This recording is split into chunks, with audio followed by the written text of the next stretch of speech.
Chers élus de Dieu, nous avons la joie et l'honneur de venir partager avec vous ces informations.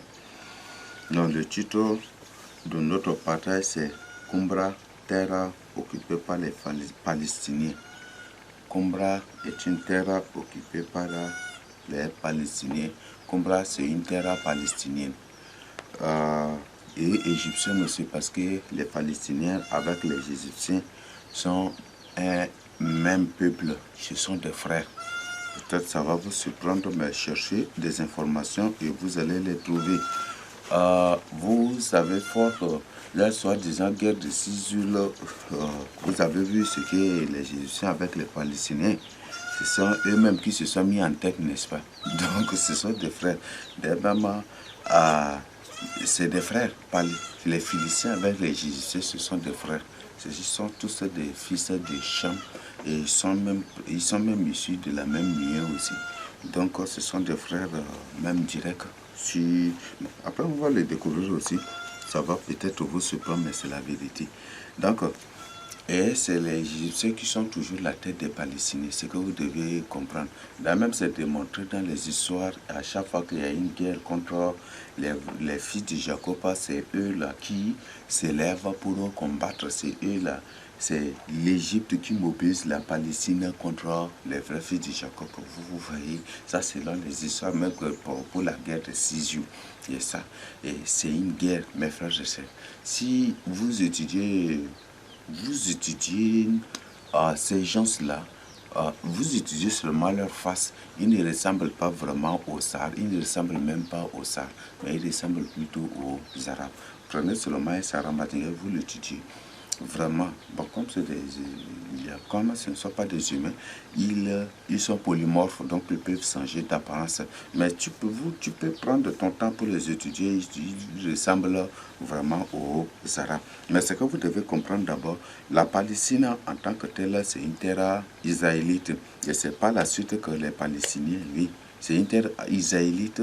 On dit que même la Palestine, c'est la terre judéo-palestinienne. Et pour avoir plus d'informations, je ne veux pas que, pour ne pas vous détruire, toi que dans chaque Bible, même du second, même si n'importe quelle Bible, à la fin ou au début, on vous présente toujours la carte palestinienne.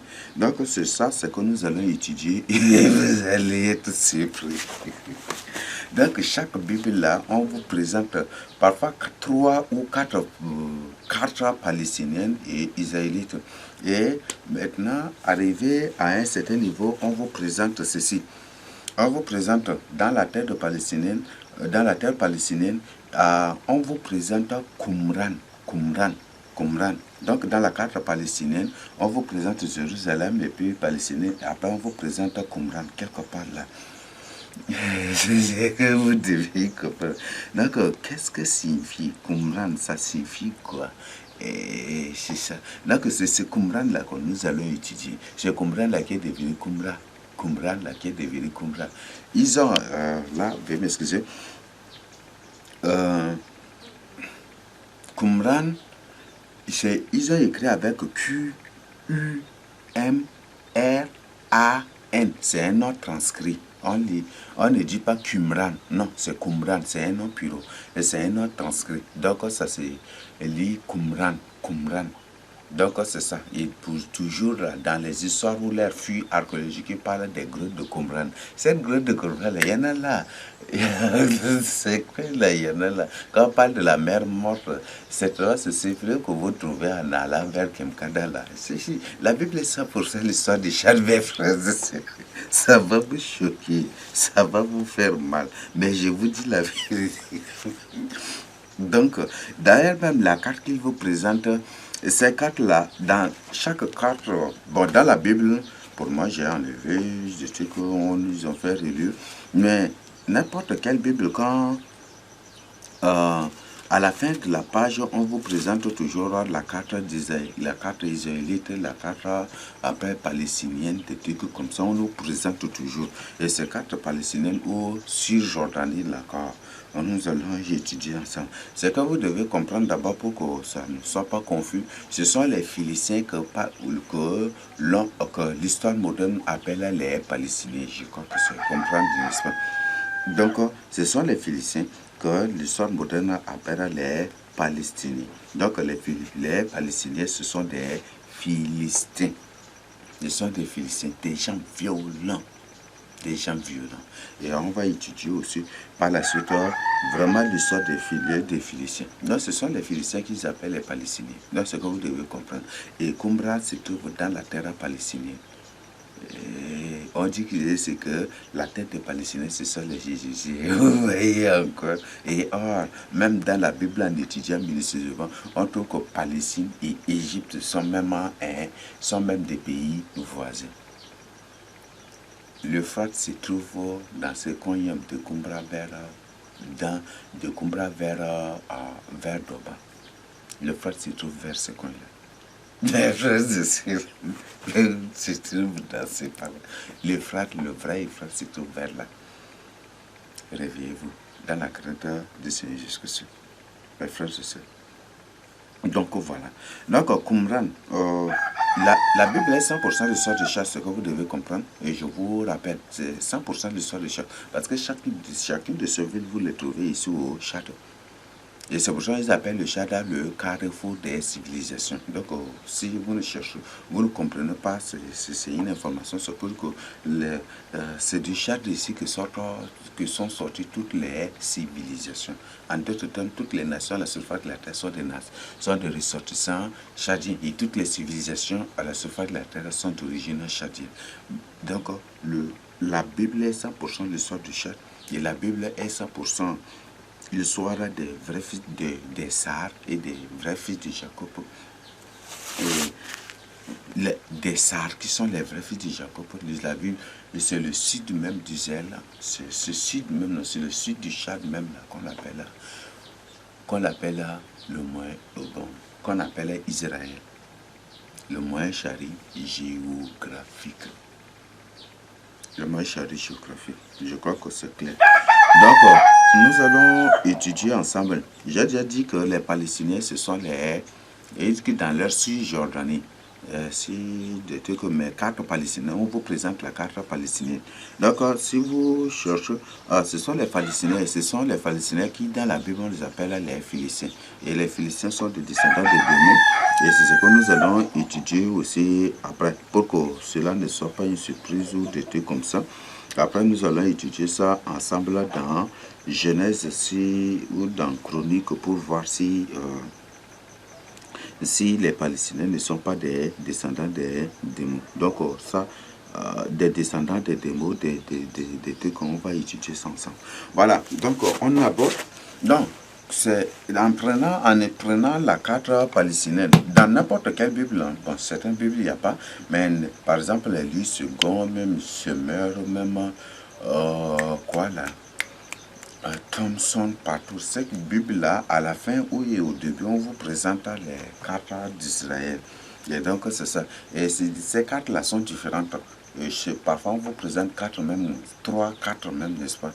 Pourquoi? Parce que en étudiant d'ailleurs même les 4 cartes, on trouve que les terres se déplacent. On prouve déjà même à ce niveau le déplacement des terres.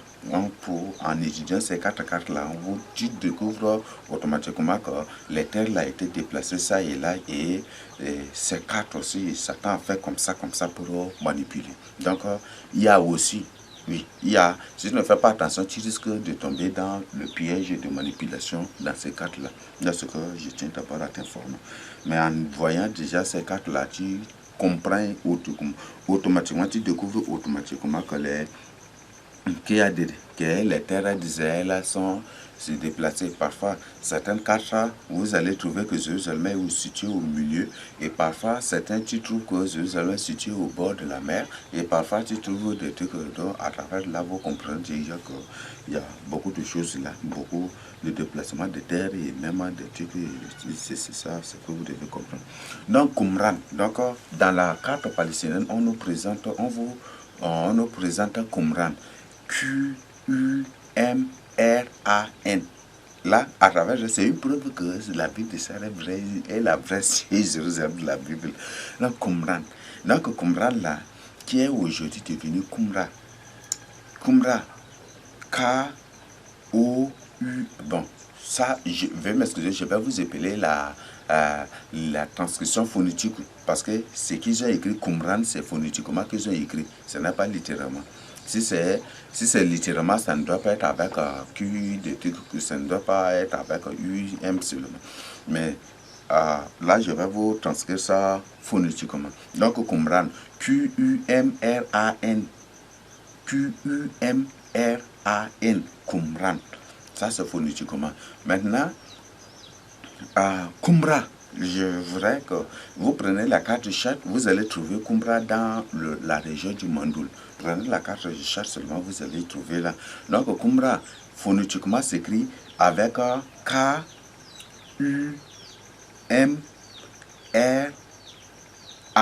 Qumra.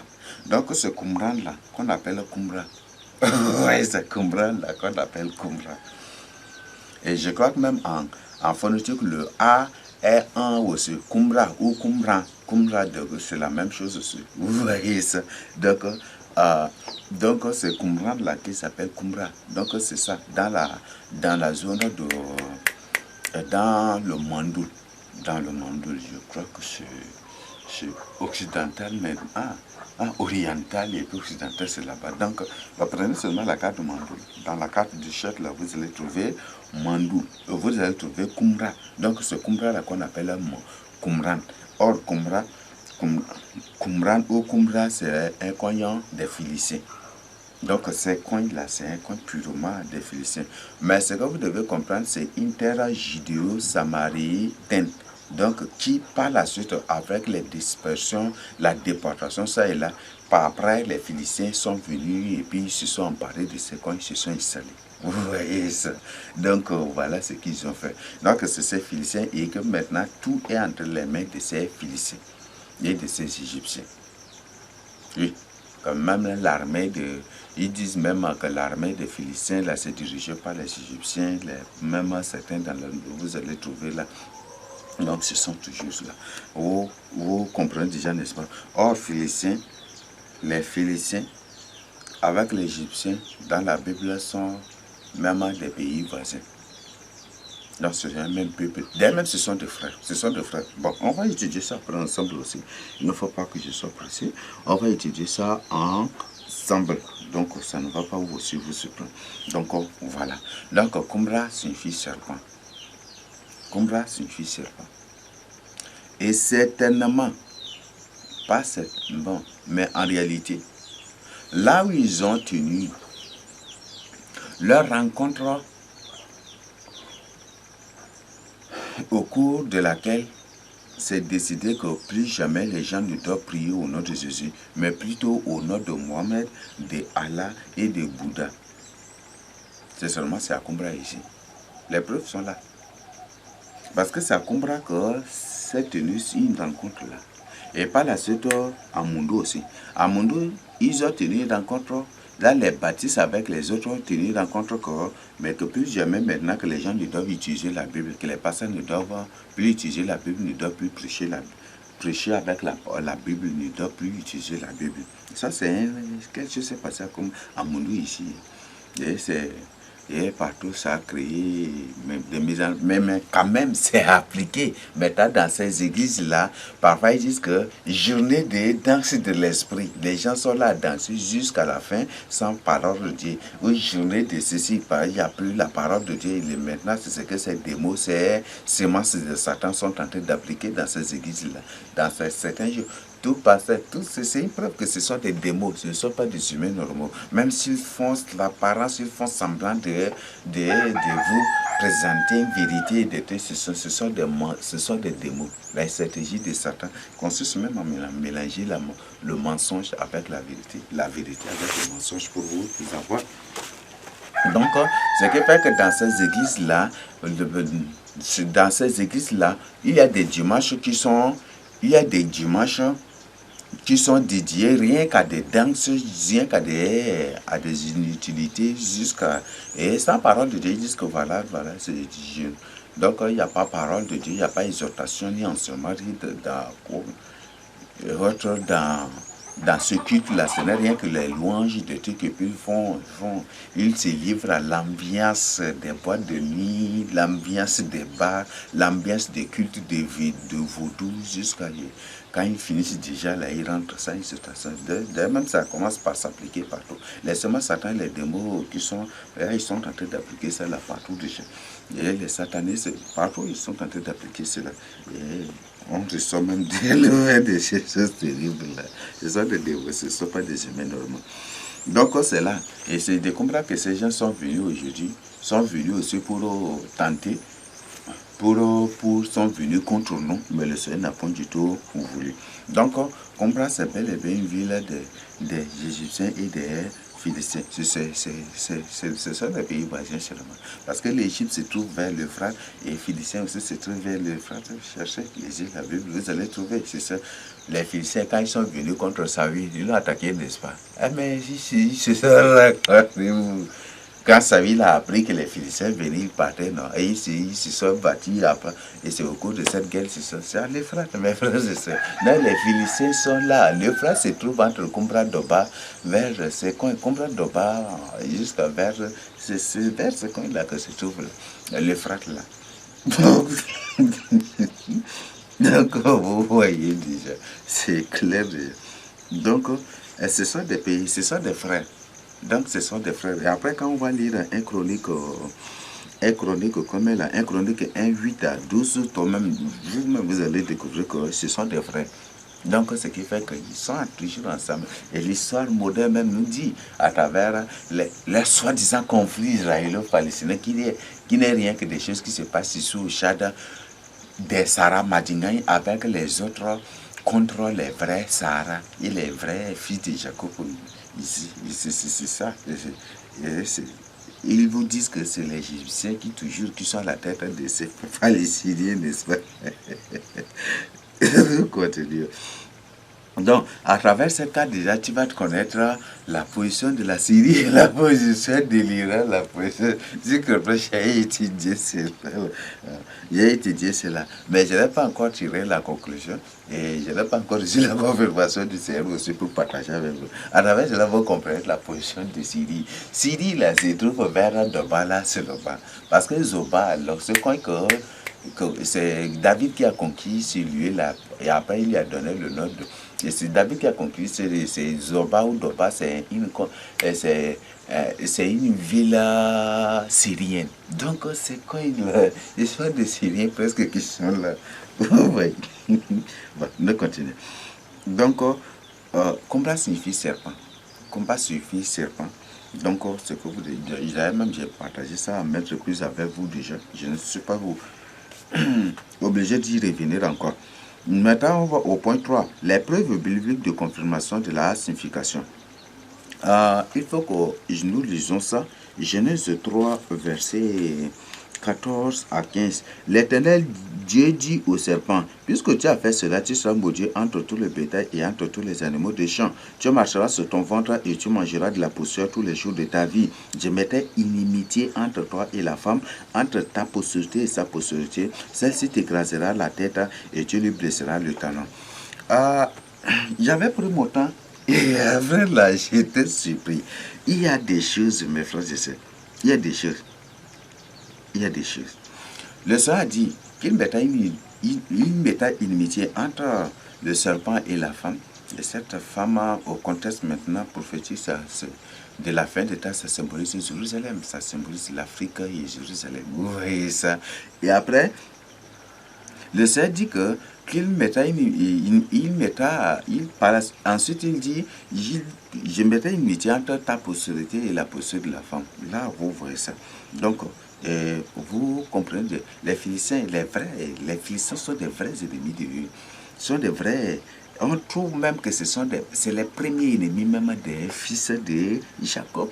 Parce que vous trouvez que dès que, après dans le livre de Juges et par la suite, on trouve que les Philistins étaient vraiment, ils ne voulaient pas. Chaque fois le peuple, et là, vous voyez, on va trouver les preuves là. Chaque fois que le peuple vit dans la crainte de Dieu, ils ne font rien. Mais dès que le peuple tombe, déjà les Philistins se lèvent pour attaquer. Et pour écraser, pour tuer seulement. Toujours, c'est son mode de vie dans la Bible. Oh, c'est une confirmation, ce sont des démons. C'est une technique des démons pour écraser les vrais humains, pour combattre les vrais humains, pour vaincre les humains, c'est ce que c'est ça. Donc, quand le peuple vit dans la crainte de Dieu, ces Philistins se déguisent pour venir faire des dons, des cadeaux. Et c'est des cadeaux empoisonnés parce que dans certains, on voit que ceux-là qui reçoivent ces cadeaux, par la suite, ils sont tombés, ou par la suite, eux, ils passent bien, et après, là, directement, leurs enfants deviennent des vrais ennemis de Dieu. Les enfants, les rois là qui recevaient les cadeaux, les dons des Philistins, il y a certains qui ont bien vécu dans la crainte de Dieu, mais juste après leur mort, et puis quand leurs fils sont couronnés, c'est les enfants là, c'est les suicidaires là, ceux-là qui les suicident, c'est ceux-là qui les succèdent là, qui deviennent des vrais ennemis de Dieu, qui font de n'importe quoi. Il y a toutes ces preuves là dans la Bible. Donc, le sang parlait de l'inimitié. J'ai déjà partagé avec vous. Inimitié, en Sahara, on dit ban. Donc, ban, or ban, est ban. Et inimitié aussi est im. Ça, c'est ça. Et c'est ce qui fait, vraiment, c'est une révélation que je partage avec toi. Ça, c'est un mystère caché que je partage avec toi. C'est des choses que le Seigneur m'a exposé, m'a mis en nu pour partager avec vous. Donc, ban, là, en Sahara, c'est ban là. Ban là signifie en français inimitié, vengeance, adversaire, ennemi, vengeur, ça signifie aussi beaucoup de choses. Donc, c'est ça. Et inimitié, en Sahara aussi, ça signifie, c'est aussi im, H-I-M. Et im aussi, selon les milieux, et c'est aussi selon leur contexte aussi. Donc, im, et c'est im, H-I-M là, qui dans certains coins sont utilisés qui sont utilisés comme suffixe, avec le H enlevé et maintenant le I devient avec un I tréma.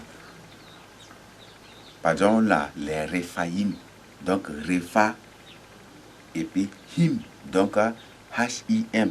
Mais maintenant l'association outre le H et le I la devient I tréma avec des points dessus. Donc c'est ça. Et les deux points symbolisent encore autre.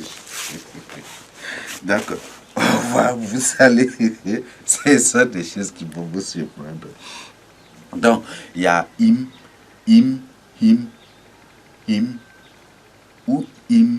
Donc H-I-M et im ou im, I-M tout simplement. Donc im signifie inimitié et haine. Et là, vous comprenez déjà, n'est-ce pas? Et signifie inimitié et haine, ça signifie aussi ennemi. Celui qui te hait, celui qui te déteste, ton ennemi.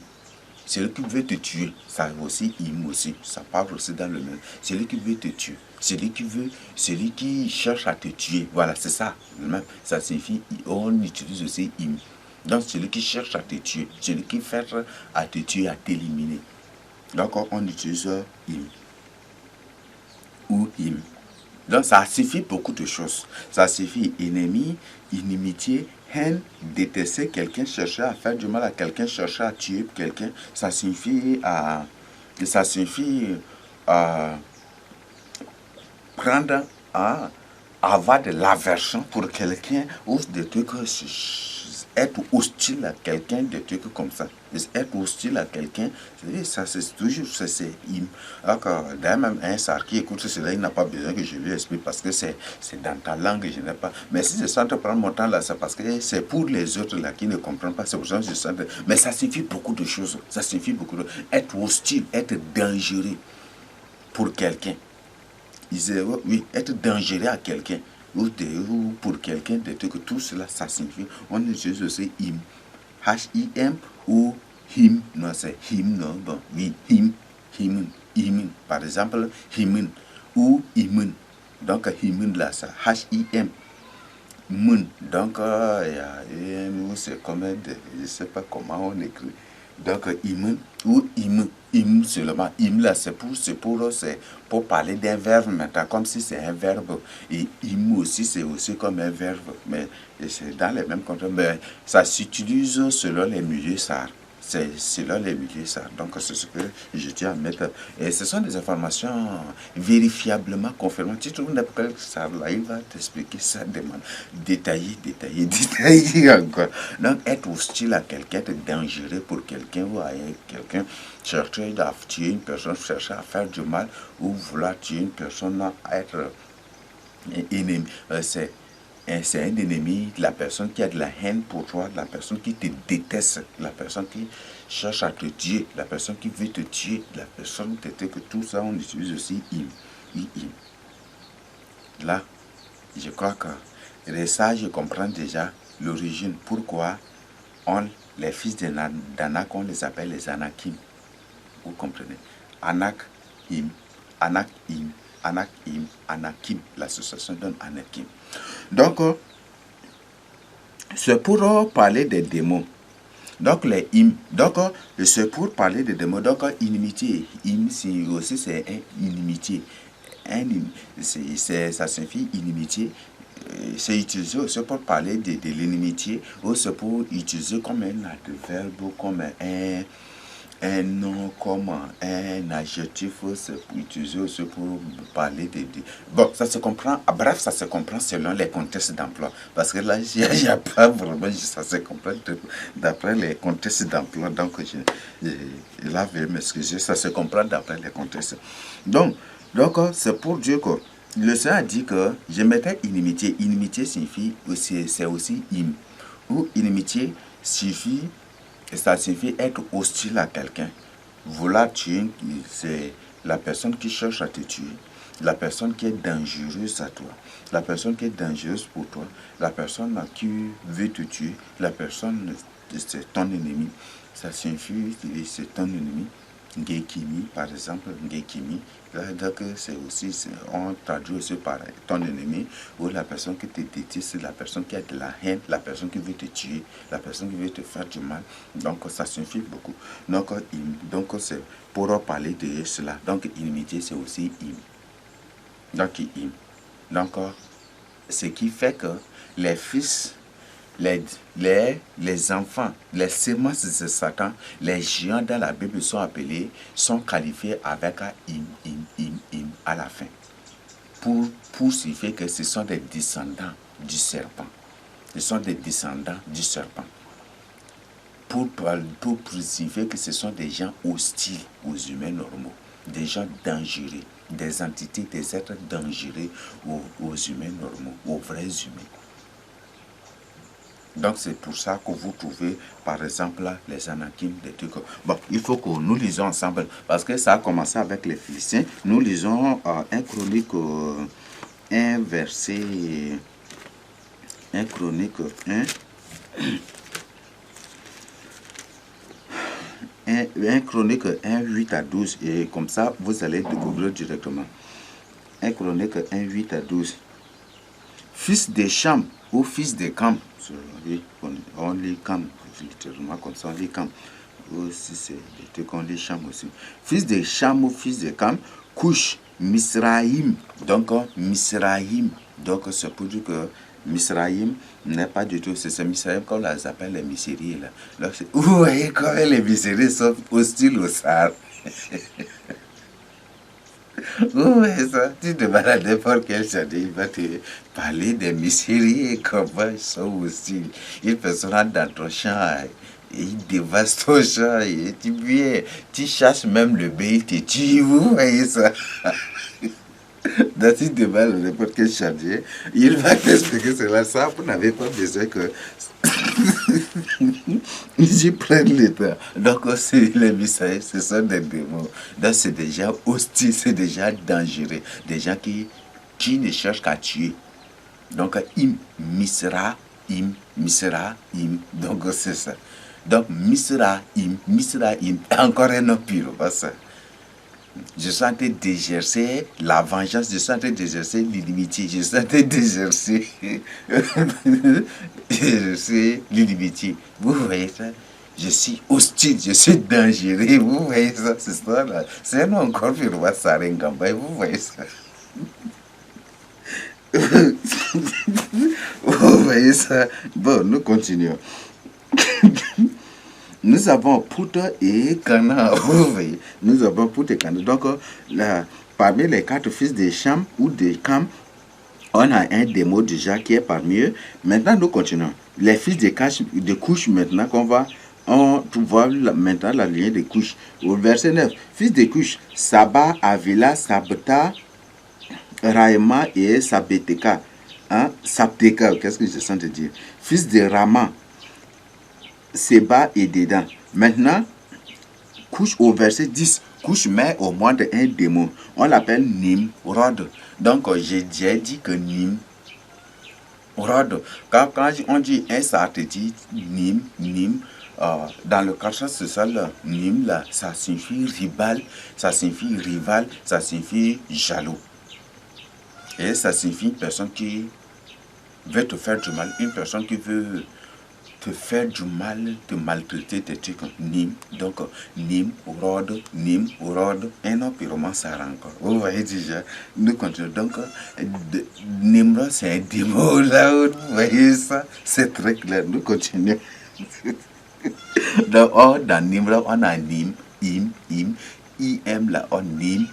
Donc, nim maintenant devient, ça devient maintenant un adjectif, nimrod.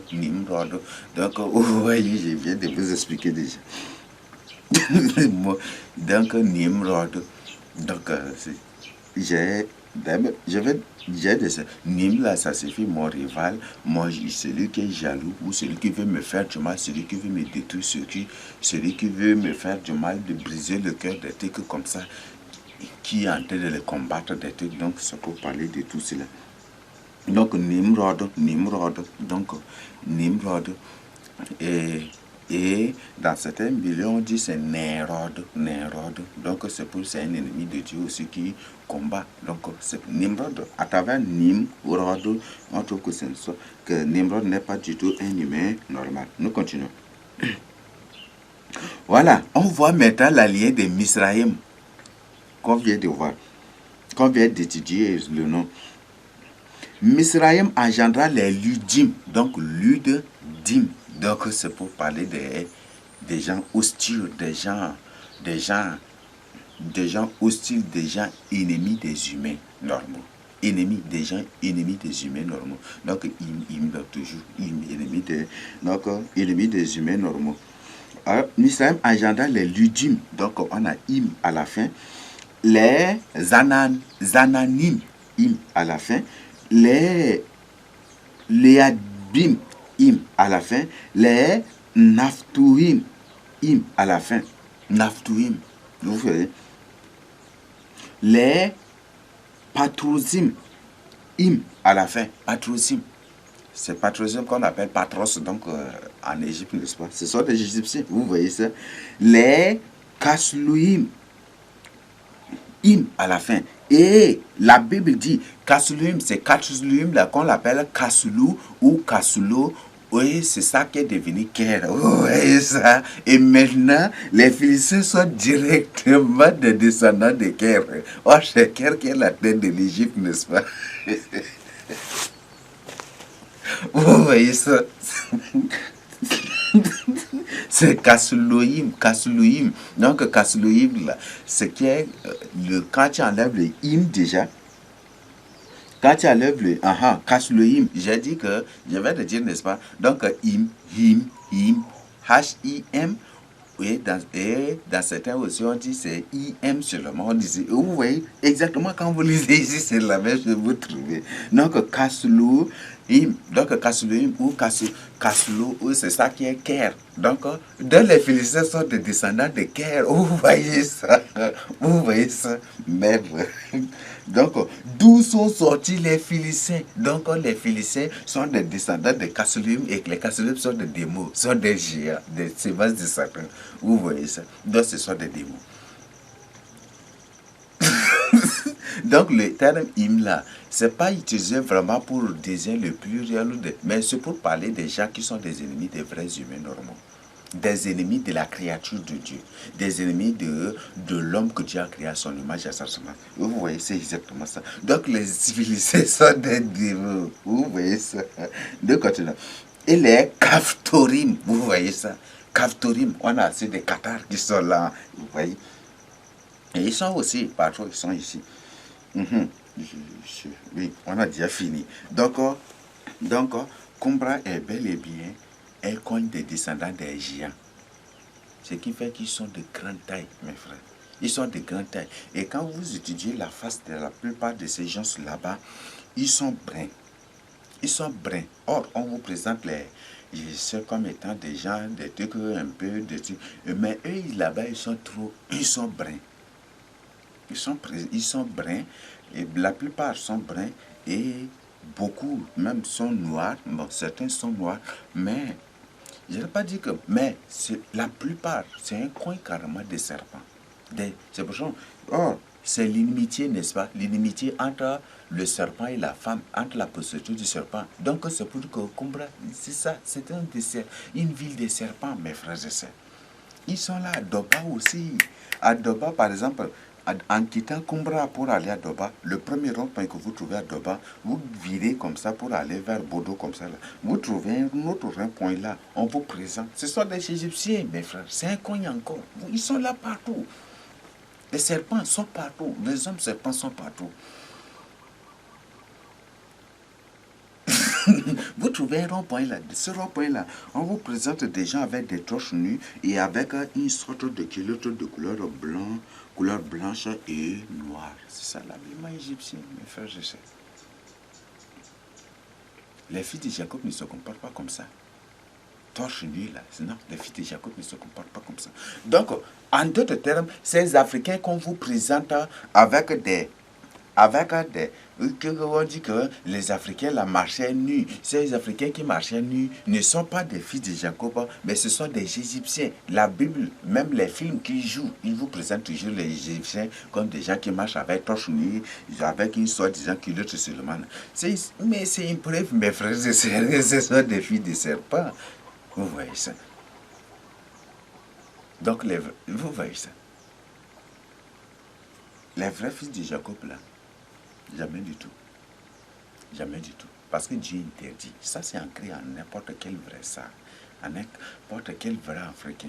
Mais les Égyptiens, là, et ce sont ces gens-là qui s'habillent impudiquement. Oui. Ce sont ces gens qui sont là, qui s'habillent impudiquement. Même ils sont ici, ils sont à Assar. Assar, ils sont là. C'est eux qui se comportent impudiquement, de manière désordonnée. Ce sont des démons. Ces femmes qui se comportent impudiquement, ce sont des démons, mes frères. Ce sont des démons. Ce ne sont pas des humains normaux. Ces femmes qui se comportent impudiquement à Doba, partout. Ce sont des démons, mes frères et sœurs. Ce ne sont pas des humains normaux. Donc, c'est que tu dois vraiment comprendre. Donc, voilà. Donc, on a eu une première preuve. Nous continuons. Genèse 25.